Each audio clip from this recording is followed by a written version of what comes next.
F'żona ġdida tar-raħal tas-Siġġiewi niltaqgħu ma' mafkar li jfakkar personaġġ li forsi llum il-ġurnata huwa xi ftit minsi.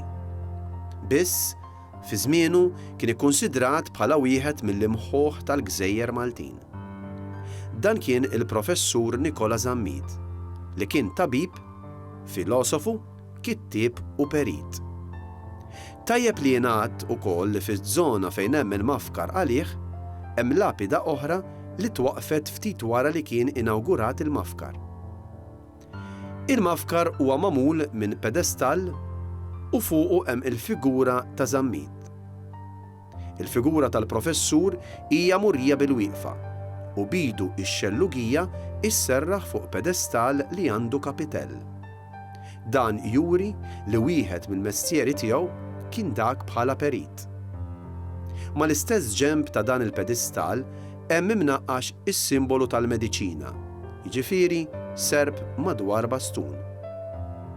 Ħdejn l-istess pedestal hemm imbagħad żewġ kotba u b'hekk l-iskultur qiegħed juri li dan kien kittieb u filosofu.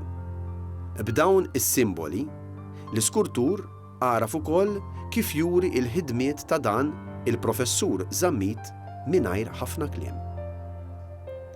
Il-mafkar sar fl-1976 minn Gianni Bonnici u inawgurat fl-1977.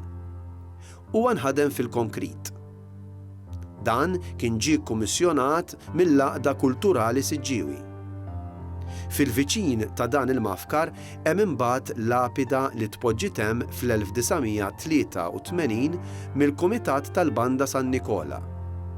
Din il-lapida tpoġġi temm biex tfakkar lill-professur Zammit li kien waqqaf il-banda fl-1883 u għalhekk rridu jfakru il-100 sena mit-twelid tal-Banda San Nikola. Iżda wieħed jistaqsi min kien dan il-professur Nikola Zammit. Imwieled is-Siġġiewi fl-1815 huwa studja f'Malta u jgradwa bħala tabib. Jidher li l-imħabba vera tiegħu kien l-istudju għax huwa magħruf li ma tantx kien ħadem bħala tabib fil-privat. Kien aktar moħħu biex jaqra, jistudja u jikteb aktar milli jipprattika il-professjoni medika tiegħu. Meta kellu 30 sena mar joqgħod il-Belt Valletta.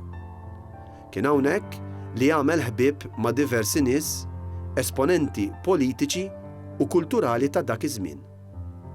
Kiteb diversi kitbiet u kien involut ukoll fil-ġurnali ta' dak iż-żmien. Kien waqqaf aktar minn ġurnal wieħed, iżda minħabba li dak iż-żmien ftit kienu n-nies li jaqraw, il-ġurnali waqfu wara ftit ta' żmien. Iżda l-ħidma ta' Zammit li għadha tidher sew hija dik li għandha x'taqsam mal-arkitettura.